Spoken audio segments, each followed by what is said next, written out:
भले ही जंगल का राजा शेर होता है, लेकिन हाथी के सामने उसकी पावर कुछ भी नहीं है। जब हाथी झुंड में होते हैं और उनके परिवार के किसी भी सदस्य पर जब मुसीबत आती है, जब शेर उन पर हमला करते हैं, तो हाथी भी पीछे नहीं रहते। वो अपने परिवार की सहायता के लिए, अपने परिवार को बचाने के लिए, अपने झुंड को बचाने के लिए किसी भी हद तक जा सकते हैं। यहाँ आप देख सकते हैं कि एक हाथी ने बछड़े को जन्म दिया है, एक हाथी छोटे हाथी के बच्चे को जन्म दिया है। उसकी रक्षा के लिए सारे झुंड के सभी जो हाथी है वो उसके आसपास चारों तरफ घूम रहे हैं। उधर शेर की नज़र भी हाथियों के झुंड पर है, लेकिन शेर क्या चाह रहा है कि वह उस छोटे बच्चे को खाए, लेकिन हाथियों का झुंड जो है वो उस बच्चे की हिफाजत के लिए अपना पूरा जोर लगाए हुए है। सभी हाथी उस बच्चे के इर्द गिर्द इधर उधर बच्चे को अकेला नहीं छोड़ रहे हैं, उसके आमने सामने इधर उधर बार बार इधर से उधर कर रहे हैं। झाड़ियों में से शेर भले ही उसे देख रहा है, वो चाह रहा है कि किसी तरह इस बच्चे को मार के खा लिया जाए। फिर भी सभी शेर झुंड बनाते हैं। मेन जो मुख्य शेर है वो, उसकी शेरनियाँ, ये सभी झुंड बनाकर उस पर अटैक करने की कोशिश करती है। हाथी भी ये देख लेती है कि हाँ, उसके बच्चे पर वो शेरनियाँ अटैक करेगी।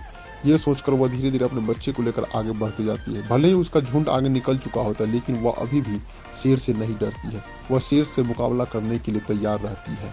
धीरे धीरे बच्चा गिरते पड़ते अपनी माँ के साथ चलते रहता है। तभी शेरनियाँ भी वहाँ आ जाती है। शेरनियाँ माँ और बच्चे को अकेले देखकर उस पर घात लगाने लगती है। वह धीरे धीरे आगे की ओर बढ़ती है और हाथियों के झुंड पर को आगे जाता देख उस अकेले माँ और बच्चे को देखती है। उस माँ और बच्चे को देखकर सभी शेरनियाँ उसे चारों तरफ से घेरने की कोशिश करते हैं। इस कोशिश में कभी कभी हाथी उनसे बचाव की कोशिश करती है। वो शेरों को दौड़ाती है, दौड़ाकर भगाने की कोशिश करती है। झाड़ियों से होकर शेर छुप जाते हैं और दूर चले जाते हैं। फिर भी वो शेर हार नहीं मानते और उस हाथी के पीछे पड़े रहते हैं। तब हाथी भी अपनी हिम्मत नहीं हारती है और हथनी क्या करती है कि वह शेर को भगाने की कोशिश करती है और अपने बच्चे को सुरक्षित करने की कोशिश करती है। लेकिन सभी शेरनियाँ मिलकर हाथी पर हमला बोल देती है और वे उसकी पीठ पर, पैरों पर और सभी शरीर के चारों तरफ से पकड़ लेते हैं। लेकिन फिर भी हाथी हार नहीं मानता और वह जोर जोर से शेरों को मारकर भगाने लगता है। शेर भी डर के मारे, इतने बड़े शरीर से डर के मारे भागने लगते हैं। एक बड़ा शेर को तो हाथी दूर तक खदेड़ कर चला आता है, दूर तक भगा देता है उसे।